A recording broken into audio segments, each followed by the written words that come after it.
जाना पड़ेगा। ना शादाब चौहान के पास जाना पड़ेगा। अच्छा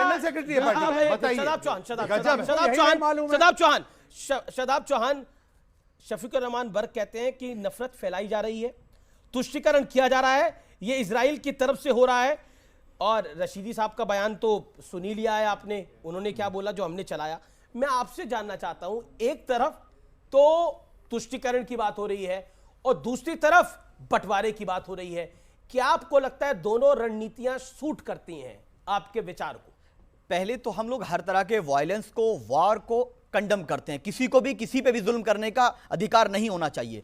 लेकिन फलस्तीन पर इजराइल ने कब्जा किया और पिछले 15 सालों से लगातार 33,000 बच्चों को मार दिया, 1.5 लाख लोगों को मर्डर कर दिया, इनोसेंट सिविलियंस का। कहां चले गए ह्यूमन राइट्स के चैंपियन? दूसरी बात, जब 7 तारीख को जो इंसिडेंट हुआ, वो यूनाइटेड नेशन के सेक्रेटरी जनरल ने कहा कि ये वैक्यूम में नहीं हुआ था, ये बदले की भावना में हुआ था।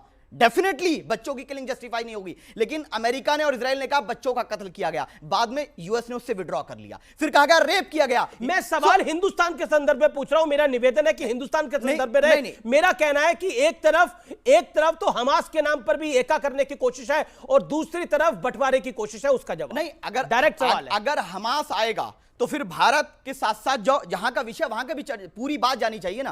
पूरी बात यह है कि फलस्तीन के लोग अपने लेजिटिमेट राइट्स के लिए लड़ रहे हैं। और याद करिए उस दिन को जब अंग्रेजों ने भारत पे कब्जा किया और हमारे वीर बहादुर शहीद भगत सिंह को उन्होंने क्या कहकर के पुकारा था, जब जब आक्रांताओं के खिलाफ वहां के लोग खड़े होंगे उनको आतंकवादी कहा जाएगा। वो अपने अधिकारों के लिए लड़ रहे हैं। और you compare Bhagat Singh with Hamas terrorist? Bhagat Singh ने किन औरतों को मारा था? आप क्या बात कर रहे हैं? आपने भगत सिंह से कैसे, भगत सिंह को क्या कहा? भगत सिंह जी को क्या कहा? ऑब्जेक्शन है। भगत सिंह जी को क्या कहा अंग्रेजों ने? नहीं तो भगत क्या कहा? भगत सिंह थे ना, भगत सिंह जैसा ना, भगत सिंह जैसा कोई होगा आने वाले युग के अंदर। अंग्रेजों को इसलिए मैं कह रहा हूं भगत सिंह के साथ आप हमास के आतंकियों को, मैंने हमास का नाम ही नहीं। फलस्तीन के लोग जो हैं अपनी आजादी के लिए लड़ाई लड़ रहे हैं, वो स्वतंत्रता सेनानी है, अपने अधिकार के लिए लड़ रहे हैं, जो कब्जा किया उनकी जमीन पर। और 4500 बच्चे मार चुके हैं पिछले 15 दिन में। किसी की आंख में आंसू नहीं है, उनके बच्चे नाम लिख रहे हैं वो अपने बच्चों पर कि मेरे बच्चे के ऊपर जब स्ट्राइक होगी, एयर स्ट्राइक, कहीं मैं कैसे जस्टिफाई करूंगी ये मेरा बेटा है। आज उन माओं के दर्द को हम नहीं समझ रहे। हर कोई भी उनकी माओं का दर्द समझने के लिए भारत में जातिवाद का जहर खोलना जरूरी है। हाँ, इसलिए सुनिए पूरी बात। हाँ। क्या आज तक कभी किसी ब्राह्मण ने मल उठाया है गांव में, देहात में? अगर उठाया है तो एक का नाम बता दीजिए। वो काम सब दलितों से करवाओगे? एक भी दलित प्रधानमंत्री नहीं बना स्वामी दीपांकर, भारत का एक प्रधानमंत्री दलित नहीं बना। सर आपने 2 मिनट बोला, स्वामी दीपांकर, देन साजिद रशीदी, कोई और इंटरवेन नहीं करेगा। मैं दीपांकर जी आपके पास आता हूं। जगत गुरु राम भद्राचार्य जी, जिनके नेत्र नहीं है लेकिन जानी जान है, वो कहते हैं कि बिहार में खुलेआम जाति के आधार पर जनगणना कराकर हिंदुओं में भेद डालने का षड्यंत्र किया जा रहा है। ये कितना घिनौना हो गया है।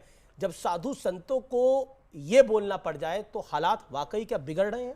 अच्छा अमीश भाई, दिल पर हाथ रखकर बताइए, आपको नहीं मालूम पिछले 350 दिनों से सड़क पर उतरकर सबको एक ही बात कह रहा हूं कि कम से कम अब जातियों में मत बटिए। और ये मैं नहीं कह रहा हूं, 1951 में संसद के औपचारिक भाषण के बाद सरदार पटेल ने, पंडित जवाहरलाल नेहरू ने, मौलाना अबुल कलाम आजाद ने और डॉक्टर BR अम्बेडकर ने कहा था कि इस देश को जातिवाद में बंटने की और जातिगत जनगणना की जरूरत नहीं है।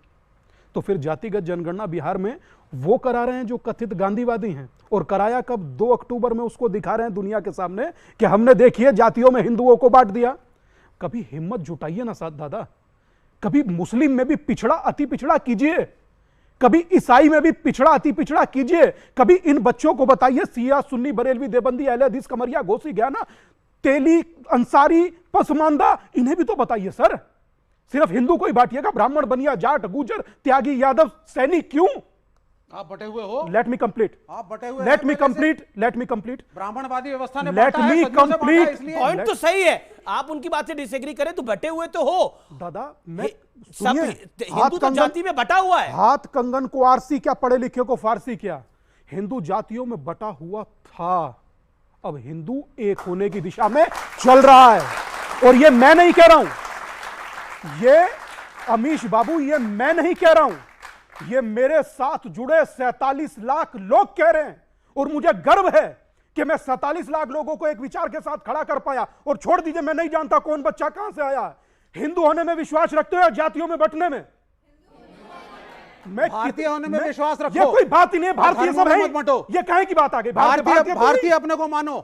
सबसे बड़ी अगर जो कोई वर्तमान सर्जिकल स्ट्राइक है तो वो उस सियासत पर है जो हिंदुओं को जातियों में बांट रही है। बताइए 1931 में British census commissioner Herbert Risley थे, उसने कहा जिसकी ठोडी ऐसी वो उच्च जाति, जिसका माथा ऐसा वो उच्च जाति, जिसकी आंखें ऐसी वो उच्च डाइवर्ट जाति। कर रहे हैं। सुनिए, देख दादा, आपने बोला मैं नहीं बोला, वो प्लीज आपके बीच में नहीं बोले, बिल्कुल उनको सुनिए, ऐसा बोलना नहीं चलेगा। इनका तरीका कि ही जब ब्रिटिश सेंसस कमिश्नर बांट रहा था, मैंने कब कहा कि तेली ऊंचा या माली लोहार ऊंचा या सुनार, हिंदू हिंदू था, इसीलिए कह रहा हूं जात पात की करो विदाई, हिंदू हिंदू, इससे बढ़कर कोई रास्ता नहीं है। और याद रखिए, एक लास्ट बात कह दूं, जी 10 सेकंड एक लास्ट बात याद रखिए कि मां भारती के शरीर के बिंदु बांटे जाएंगे, जातियों में गिनकर अब हिंदू बांटे जाएंगे। अगर आप बटे तो भारत का भविष्य क्या अभी होगा भारत के लिए भी आपको बात कर कहने की लीजिए। बहुत जरूरत नहीं है। अभी धर्म और विशेष अगर करना है, भारत के लिए और भी बात अगर कर लीजिए। और अगर भारत आप के लिए कभी नहीं बात नहीं बटे होगी। तो तो आपको क्या लगता है कि ये भारत अगर की बात अगर नहीं कर रहे। अगर अगर हिंदू बटेगा जी। तो भारत सुरक्षित रहेगा? नहीं, नहीं, नहीं नहीं, एक सेकंड, उनसे सवाल है मेरा।